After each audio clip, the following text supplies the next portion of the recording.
প্রতি 4 বছর ঘুরে যখন শুরু হয় ফুটবল বিশ্বকাপ, তখন বাংলাদেশের মানুষের মধ্যেও শুরু হয় আনন্দ আর নানা আয়োজন। প্রিয় দলকে সমর্থন করার পাশাপাশি বিপক্ষকে ট্রোল, সবকিছু মিলিয়ে যেন অন্যরকম এক রমরমা পরিবেশ থাকে। তবে দল সমর্থনের ক্ষেত্রে ব্রাজিল আর আর্জেন্টিনার কথা না বললেই না। প্রতিবার বিশ্বকাপে আর্জেন্টিনা আর ব্রাজিল নিয়ে চলে নানা উত্তেজনা। আর সম্প্রতি এক ব্রাজিল সমর্থক যা ঘটালেন তা স্রেফ চমকপ্রদ নয়, রীতিমতো পুরো দেশকে তাক লাগিয়ে দেওয়ার মতো। সাধারণত ব্রাজিল আর আর্জেন্টাইন সমর্থকরা বরাবরই একে অপরের কঠোর প্রতিপক্ষ হয়ে যায়। পছন্দের দল সম্পর্কে কোনো ধরনের কটু কথা মানতে নারাজ দুপক্ষই। যেখানে কথার মারপ্যাচে বদলে যায় সবকিছু, সেখানে দল বদল তো বিলাসিতা মাত্র।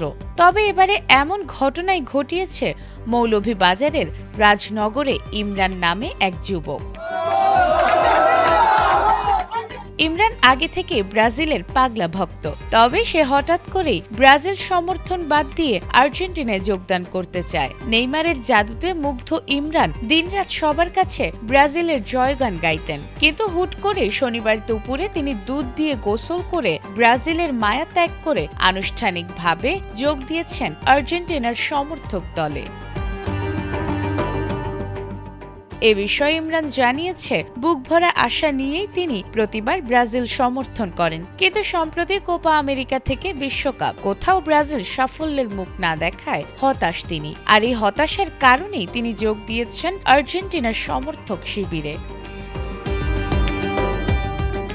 এ খবর ছড়িয়ে পড়ার পর বিশেষ আয়োজন করে আর্জেন্টিনা ফ্যান গ্রুপ অব মৌলভীবাজারের অ্যাডমিন ফুয়াদ আহমদ মুরাদ। প্রথমে কেক কেটে এরপর আয়োজনের সবচেয়ে ব্যতিক্রমী অংশ হিসেবে ইমরানকে দুধ দিয়ে গোসল করানোর পর আনুষ্ঠানিকভাবে আর্জেন্টিনার জার্সি পরিয়ে আর্জেন্টিনার সমর্থক হিসেবে বরণ করে নেয়।